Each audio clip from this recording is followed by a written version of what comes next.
Hi, and welcome to Living My Faith, the show where we spotlight those people that are really living their faith. I'm James Fenimore, and today we've got a really special guest for you. Joining me is Januszewski. Derek, how are you? I'm very well. Thanks for having me. Oh, thank you so much for joining me, Jarek. We've got a really exciting show today because you've got a really interesting ministry that you do that we don't get to talk about very often. So, Derek, we start the show with one simple question: how are you living your faith? I live my faith by connecting to my spirit, which I believe is connected to all that is. Most people call that God. And the way that I allow myself to connect with that is through a plant medicine called ayahuasca.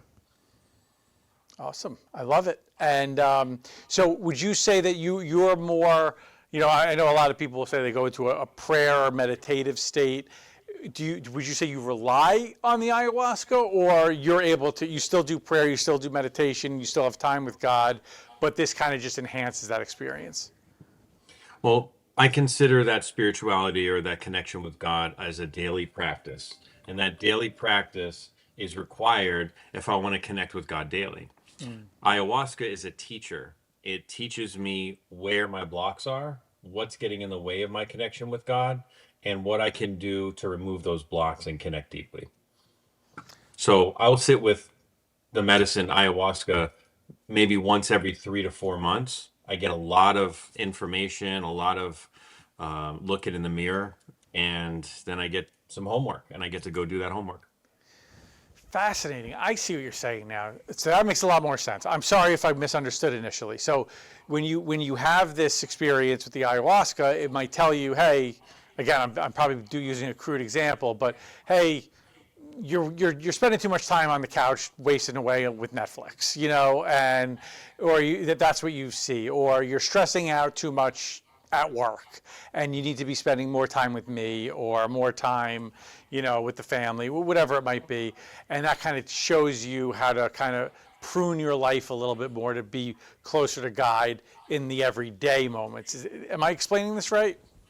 Yeah, I love the example that you gave of wasting time on the couch watching Netflix. That's something that I would already know. That's something that most people already know. But what I get to see in the medicine is the effects that it has on the people that I love. And I get to see that and feel that deeply. And then I connect in with, the guilt, right? The guilt that I need to feel to really understand the impact that I'm having on other people. And then it shows me what would happen if I wasn't wasting my time on that and what my life would be like if it was. So now I have not just impact, but also motivation.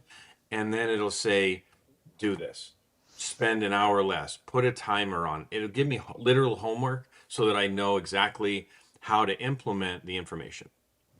I see. So it's not just about, well, that's awesome. So then it's not just about you, it's about how it's impacting those around you and maybe the community around you, other aspects of your life that you maybe didn't even realize it was impacting.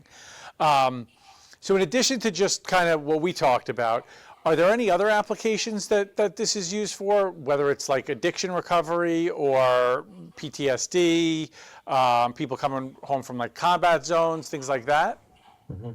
Yeah, the four categories that people find the most value when they come here are anxiety, depression, trauma, PTSD, etc., and addiction. They all boil down to the same kind of thing. It's just not living authentically or living in fear or both, right?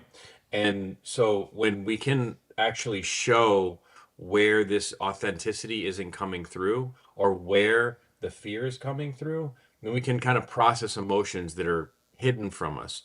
Trauma happens when something very impactful happens, but it's what happens inside of us. It's not the actual event that's the trauma. It's what happens inside us.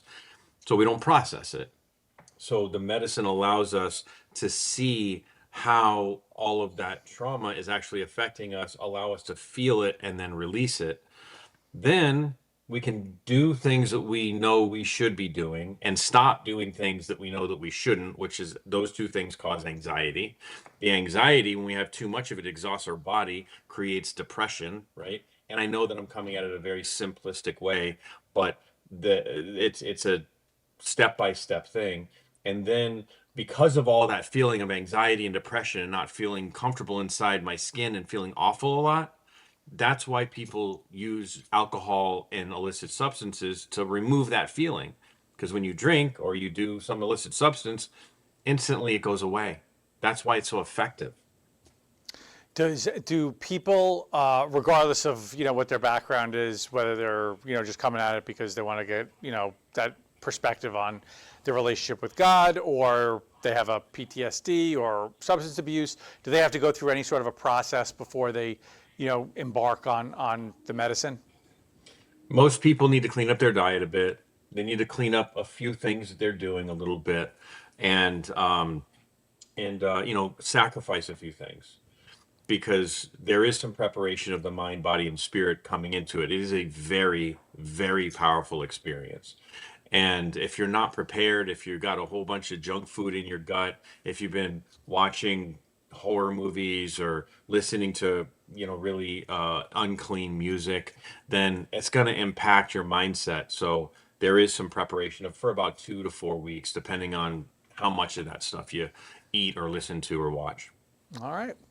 Derek, I can't thank you enough for joining me today. This has been a really interesting conversation. It's really illuminating about what other options are out there for people that they may not be exposed to all that often. So really thank you so much for joining me today. I know the audience will really appreciate this perspective. So thank you. Thank you for having me. I appreciate it. Yeah, I appreciate you. On behalf of Derek, I'm James Fenimore. This has been Living My Faith. I can't wait to see you next time.